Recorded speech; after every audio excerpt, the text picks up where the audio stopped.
Jacques Attali, bonsoir à vous. Aujourd'hui, comme c'est vraiment par hasard, j'ai écouté votre interview sur C8, BFM TV et RMC là. Là, j'ai écouté votre interview. J'étais en train de travailler sur la relation Algérie-FMI Banque mondiale, hein. Banque mondiale et la relation Algérie, certains pays où sévit votre monnaie, la monnaie française, ce qui s'appelle le franc CFA, la monnaie criminelle. Donc à la fin, vous avez vous avez répondu à une question sur l'Algérie. Et vous avez, dans votre réponse, vous avez dit, vous avez suggéré à la jeunesse algérienne de faire évoluer le régime algérien. À la jeunesse algérienne, je reprends exactement vos mots. M'excusez.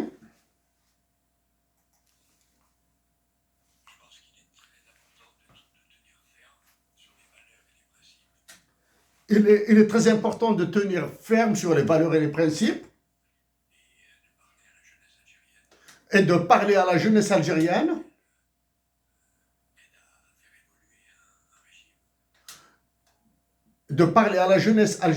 pour qu'elle aide à faire évoluer un régime et qu'on sache que l'Algérie et la France ont des torts réciproques. Je préfère, je m'arrête là. Je m'arrête là parce que ça c'est pour être fidèle à vos mots dans votre interview, mais j'ai écouté toute l'interview. J'ai écouté toute l'interview. J'étais en travaillé donc sur l'Algérie, le FMI et la Banque mondiale. Et parmi, juste à titre d'information, hier, du moins avant-hier plutôt, j'ai fait une intervention sur la relation Algérie-FMI et ce que fait le FMI et la Banque mondiale au niveau des pays du Sahel, surtout dans les pays où il y a le franc CFA. Le franc CFA. La délégation du FMI qui a séjourné en Algérie, à Alger la semaine passée, maintenant, elle a évolué un petit peu, il n'y a plus de Français dedans. Voilà. Donc, mais je reviens à votre interview, Jacques Attali.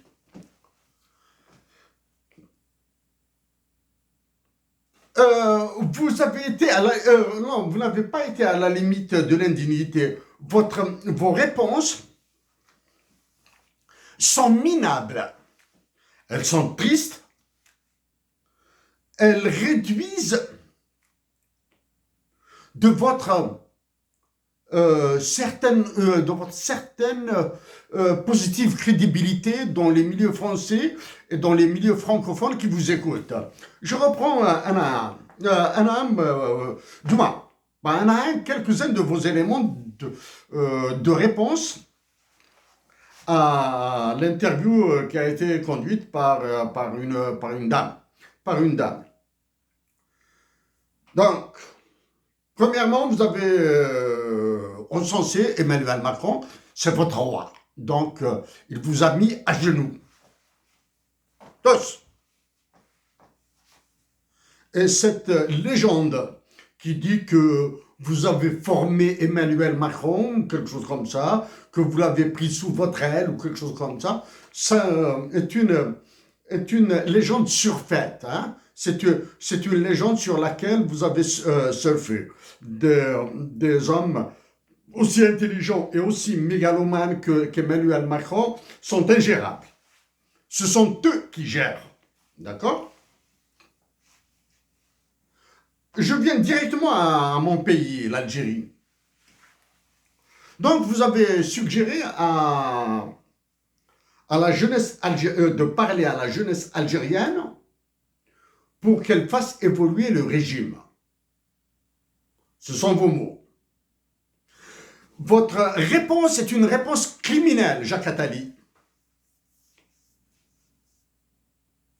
Votre réponse est une réponse criminelle. C'est-à-dire, vous appelez la jeunesse algérienne à se soulever, à organiser des émeutes, de la violence pour faire évoluer le régime. algérien. Ce régime algérien que vous refusez de qualifier d'autocratie, de dictature, de capistocratie, rien. Donc, votre réponse est une réponse d'un criminel. Parce que, moi, ça fait depuis 2018-2019 que je supplie mes compatriotes algériens de résister dans la paix et dans la dignité. Ça, c'est la première. Donc, voici le caractère criminel de votre réponse. Alors, votre réponse, votre idée, votre suggestion ressemble à ce que font the National Democratic Endowment, de NED, aux États-Unis d'Amérique. Vous ressemblez à George Soros. Ça, c'est pour l'Algérie. Donc, je profite pour dire à mes compatriotes algériens de faire tout ce qu'ils veulent, sauf suivre vos conseils. Ça, c'est un élément. Ça, c'est un élément. Vous avez dit que l'Algérie et la France ont commis des torts. Chacune a ses torts. Ça, vous n'êtes pas dans le caractère criminel, vous êtes dans le caractère hypocrite. Vous êtes, si j'évite de reprendre l'expression d'un révolutionnaire algérien qui a participé à la libération, entre guillemets, de mon pays. J'éviterai. Je suis tenté. Je suis tenté de reprendre son expression, mais je refuse d'associer ce révolutionnaire algérien pour qui j'ai énormément de respect. Donc, vous avez dit que l'Algérie et la France ont des torts. Il y a un et un seul tort.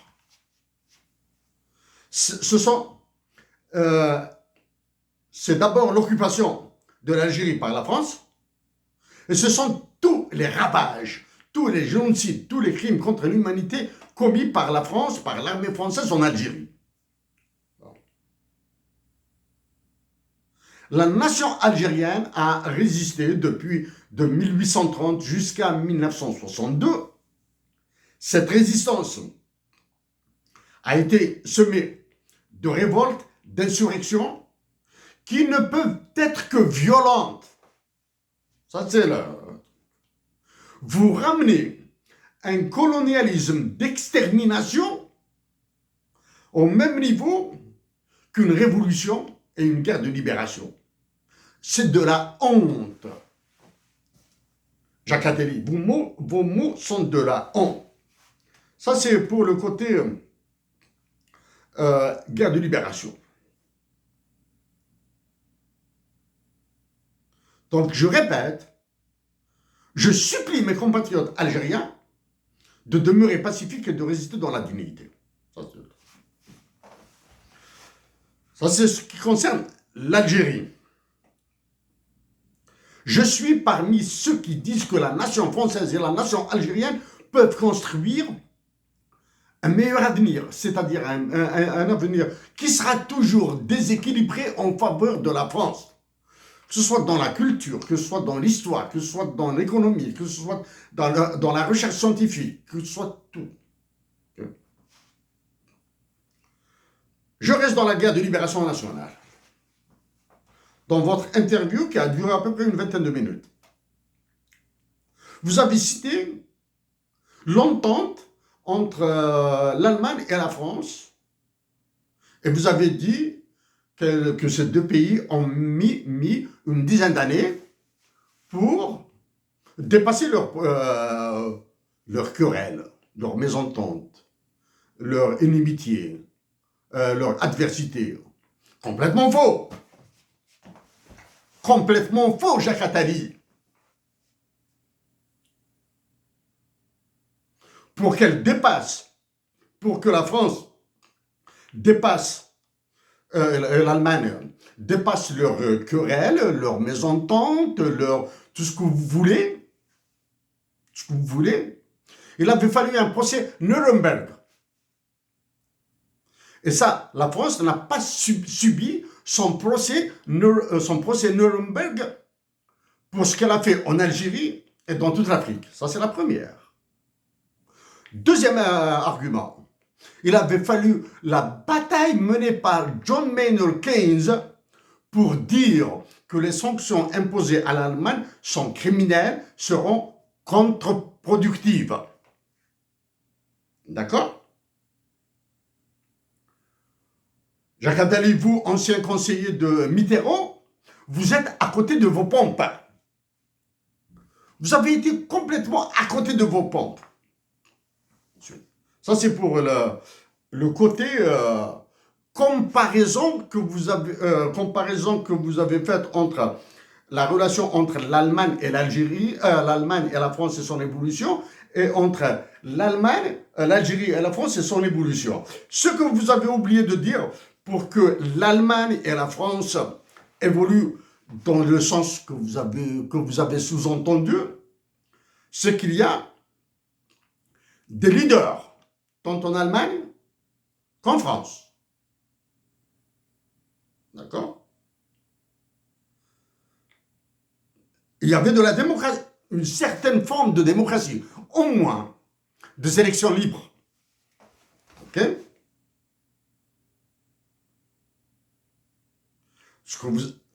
Est-ce qu'en Algérie, il y a des élections libres? Non. Est-ce qu'il y a des élections libres dans les colonies françaises en Afrique? Je dis bien les colonies françaises en Afrique parce qu'elles le sont toujours. Ok? Il n'y a pas ça. Est-ce que la France avait intérêt à construire une relation solide, saine, avec l'Allemagne? Oui. Pour que l'Allemagne l'aide à sortir de son sous-développement. Hein? Parce qu'il avait fallu, il fallait un tracteur pour l'Europe. Et le tracteur pour l'Europe ne pouvait être que l'Allemagne. Ok? En plus, bien sûr, du plan Marshall conduit par les États-Unis d'Amérique que vous avez légé. Donc voici pour eux. Jacques Attali, là maintenant, j'aborde l'indignité de vos mots. Ils sont indignes de la réputation que vous avez. En France, des compatriotes se font assassiner. Aucune réaction. Des hommes comme vous. Ok? En France, des agitateurs algériens créent tout un boucan. Ceux d'Alger, continuent à parler de l'extrême droite française par peur de votre roi mégalomane, le brillant, le génie, Emmanuel Macron. Continue tellement peur de lui. D'accord? Qu'attendez-vous pour dénoncer les crimes et les assassinats dont sont victimes les Algériens en France? D'accord? Ramener la tension entre l'Algérie et la France à une autre conditionnalité qui est la libération de Boualem Sansal est une fumisterie. La libération de Boualem Sansal doit être immédiate. D'accord? Pour que vous ne mépreniez pas sur mes mots. La libération de Boualem Sansal doit être immédiate. Mais c'est la libération de tous les détenus politiques algériens. Okay? Qui va se faire avec. Bien sûr, vous allez me gagner sur ce point. À Alger, la junte militaire qui dirige l'Algérie est cooptée par votre roi Emmanuel Macron, est incapable d'aller vers cette dignité. Il est incapable d'aller vers une dignité. La junte militaire, les généraux algériens croient qu'en libérant tous les détenus politiques au statut de célébrité inférieur à celui de Boualem Sansal, qui, je le répète, doit être libéré immédiatement, mais avec tous les autres détenus politiques. Ok? Si vous l'ignorez, Jacques Attali, la justice algérienne est privatisée. D'accord? Ça, c'est pour le côté manipulation de certaines choses. Emmanuel Macron, Jacques Attali, votre roi Emmanuel Macron, avec l'intelligence qui le caractérise, doublé d'une mégalomanie, je le dis, mégalomanie sans aucun sens péjoratif de ma part. Aucune. Il n'y a pas 1 milligramme, sans 1 milligramme de pensée négative sur la mégalomanie d'Emmanuel Macron. Comme je l'ai dit à Benjamin Stora, l'autre laquais, l'autre servile, il veut le beurre, l'argent du beurre et les 3 points de suspension de la fermière. Il veut tout ça. C'est-à-dire, il a tout gagné avec le Maroc. Du moins, il a fait gagner à la France ce qu'il a fait gagner, ce qu'il a fait perdre au Maroc. Et maintenant, il cherche à faire gagner à la France ce qu'il fera perdre à l'Algérie, tout en maintenant cette stupidité, cette ânerie, cette animalie, une animalie politique entre l'Algérie et du moins, entre ceux qui décident à Alger et ceux qui décident au Maroc. J'ai dit au roi du Maroc qu'il se trompe lourdement. Maintenant, je vais utiliser des termes encore moins diplomatiques, moins mesurés. Il se fout le doigt dans l'œil jusqu'au coude en faisant confiance à Emmanuel Macron. D'accord? Deux derniers éléments sur l'Algérie et la France. Il y a le problème du Sahara occidental, un problème, la question, tout ce que vous voulez là. L'Organisation des Nations Unies est incapable de la régler. J'ai écrit à tous les représentants du secrétaire général de l'Organisation des Nations Unies qu'il avait nommé pour cette affaire du Sahara occidental. Je les ai tous saisis. Je les ai saisis en termes de droit international. Vous avez parlé de traité. Je les ai saisis en termes, en caractère humanitaire. Mais aucun n'a réagi. Sachant que j'ai eu des réponses d'anciens secrétaires généraux des Nations Unies. Voilà. Ça, c'est le problème. Le Sahara occidental doit être réglé. Mais il ne sera jamais réglé par l'ONU ou la France. Au contraire, la France va torpiller toute solution négociée entre l'Algérie, le Maroc et les dirigeants du Sahara occidental. Elle va la torpiller, comme elle est en train de torpiller toutes les initiatives de paix entre l'Ukraine et la Russie. Parce que vous avez besoin de la guerre. D'accord? Ça, c'est un... Et il y a le problème du franc CFA. Rien que sur ces deux sujets, du moins, sur ce sujet, et ce que fait Emmanuel Macron en Algérie, je suis en guerre contre lui depuis 2016. Et je le resterai. Il y a la question du franc CFA. Je reviens avant de l'oublier, à une question sur les terres rares, sur les minéraux rares, etc., de la journaliste, elle va vous soulever l'accord entre le probable accord, l'accord certain, pour moi, entre les États-Unis d'Amérique et l'Ukraine sur les terres rares. Okay. Donc les États-Unis cherchent leurs intérêts. Votre hypocrisie Jacques Attali, ça c'est de l'hypocrisie que vous avez évité d'étaler. C'est-à-dire, insidieusement, vous dites à Emmanuel Macron qu'il doit tout faire pour monopoliser, pour s'accaparer les terres rares dans les colonies françaises en Afrique, y compris en Algérie, au Maroc et en Tunisie. Je cite la Libye, pas la Libye, c'est pas une colonie française, d'accord? Le Mali, le Burkina Faso, le Sénégal, le Niger, la République centrafricaine. Il doit tout prendre là-bas. Le Tchad, il doit prendre tout. Tous les minerais rares doivent être pris par Emmanuel Macron. Et il est capable.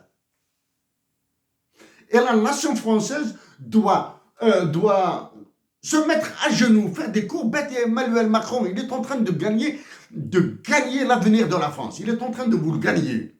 Pendant qu'il fait gagner l'avenir de la France, les Africains, et parmi eux les dirigeants, les décideurs algériens, font perdre l'avenir pour la nation algérienne. Jacques Attali. Donc ça, c'est le caractère, ça j'ai montré une autre facette de l'hypocrisie de vos mots.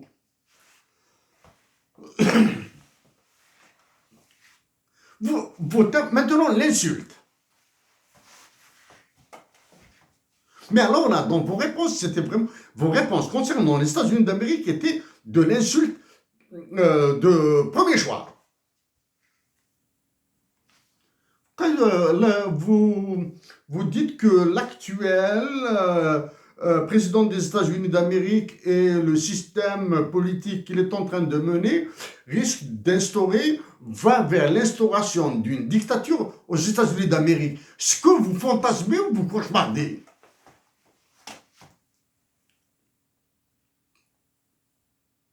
Certains ont parlé de cette histoire de dictature, etc. Un peu partout. Donc, ce que vous avez dit s'applique à la France. Sans aucune gêne, vous avez cité Jeff Bezos, le propriétaire du Washington Post. Sans aucune gêne. Vous avez cité Jeff Bezos. Jeff Bezos incarne tout ce qui a le retour, l'instauration de l'esclavage par le capitalisme ultralibéral, par le libertarianisme. Jeff Bezos l'incarne. D'accord?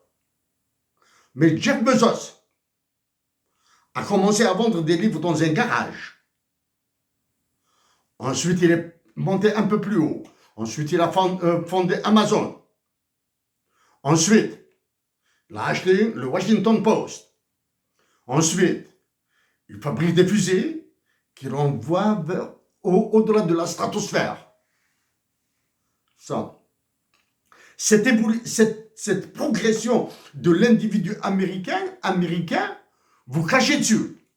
Parce que ni en Algérie, ni en France, n'existent des personnes de ce calibre. Okay? Ce que en allant dans le sens de l'Amérique dictature, en focalisant sur l'actuel président des États-Unis d'Amérique,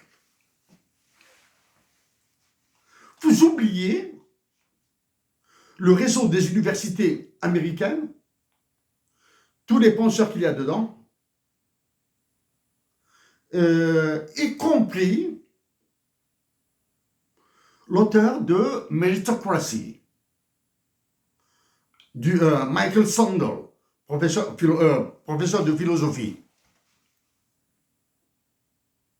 Il faut lire ses livres, il faut écouter ses interviews et voir le recul là, sur sa position. L'autre élément, vous avez évité de citer Elon Musk, qui est très proche du président des États-Unis d'Amérique. Et pourtant, c'est un Sud-Africain, Canadien de citoyenneté, il est Canadien, Elon Musk. est canadien. Et il décide aux États-Unis d'Amérique dans le gouvernement fédéral.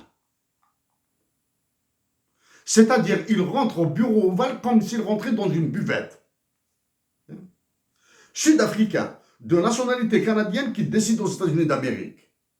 Est-il possible d'imaginer cette situation aux États-Unis, en France ou en Algérie? Non.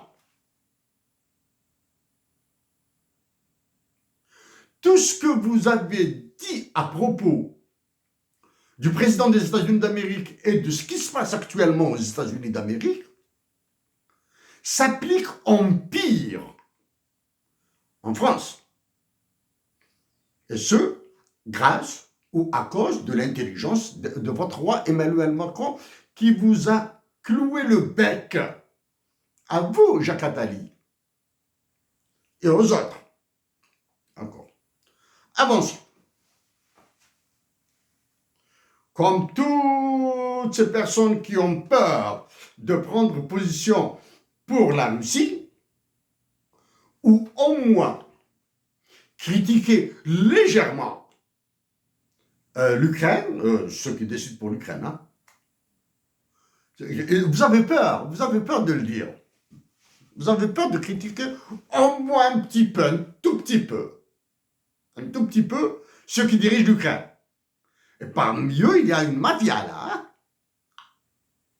Mais quand il s'agit de la Russie, allez, la voie est libre. La voie est libre. Ah bon?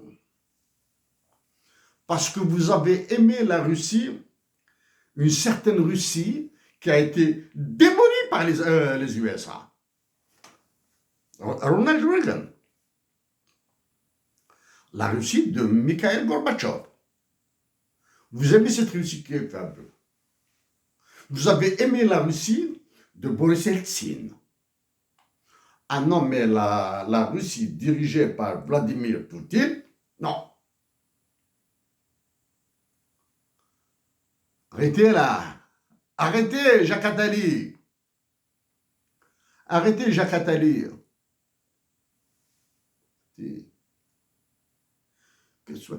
Votre roi Emmanuel Macron, là, il vous prépare une révision de la Constitution.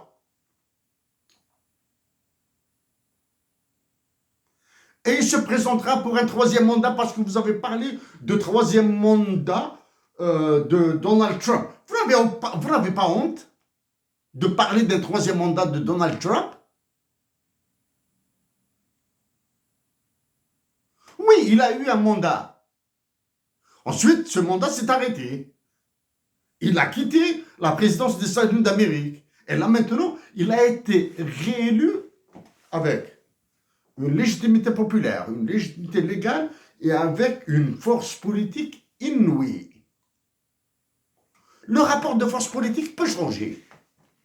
Mais la légitimité populaire du président des États-Unis d'Amérique, personne ne peut lui la contester. Mais par contre, la légitimité populaire de votre président, est-ce que vous pouvez la contester un petit peu? La légitimité populaire de celui qui se prend pour le président de la République en Algérie, alors que réellement, il n'occupe que la conciergerie de Macron, à Alger. On va parler de ça. Jacques Attali, je reviendrai sur cette idiotie, ce comportement complètement débile, stupide de ceux qui décident à Alger. Si vous, Jacques Attali, avez appelé à un changement, à faire évoluer hypocritement, faire évoluer le régime par la jeunesse algérienne, moi j'avais suggéré une révolution des œillets, des généraux et des officiers à l'intérieur même de l'armée qui vont chasser cette junte militaire. Ainsi, l'armée algérienne regagnera en dignité. L'armée algérienne est une armée patriotique parce qu'actuellement, elle a les caractéristiques uniquement d'une dictature. Okay? Nous éviterons des bains de sang. Et les Algériens poseront les vrais problèmes entre l'Algérie et la France et débattront de vraies solutions. Là maintenant, toute rencontre entre votre roi Emmanuel Macron et celui qui est à la présidence de la République en Algérie et ceux qui sont à l'état-major de l'armée en Algérie relèvera de la folie actuellement. Toute rencontre relèvera de la folie. Suis-je contre le dialogue? Suis-je contre les négociations? Suis-je contre les discussions? Évitez de répondre par oui. Ah non. Oui. Des discussions doivent commencer d'abord par des niveaux, troisième, deuxième niveau. Des écrivains vont discuter avec des écrivains français. Je veux éviter de parler d'économistes qui vont discuter avec les économistes français parce que l'économie est une connerie. Okay? Il y aura des artistes, des artistes français, des artistes algériens qui se produiront en France, etc. Il y aura des débats. Et dans ces débats, quels sont quels sont les points les plus importants de mon point de vue? C'est de remettre à l'honneur tous les Français qui ont aidé la révolution algérienne. Les remettre à l'honneur en Algérie. Tous les Français qui ont aidé la révolution algérienne, qui ont participé à la guerre de libération nationale. Les remettre à l'honneur en Algérie.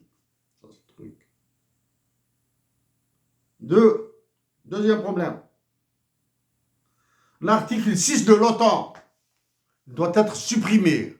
Supprimez les accords de 1968, l'accord d'association avec l'Union européenne. Faites ce que vous voulez. Mais l'article 6 du traité de l'OTAN doit être supprimé. Parce que l'Algérie doit cesser d'être votre propriété. Comment se fera sera organisée la fin de ce crime? C'est un crime toujours. Dans un traité. Ça avait parlé beaucoup de traités là. Hein?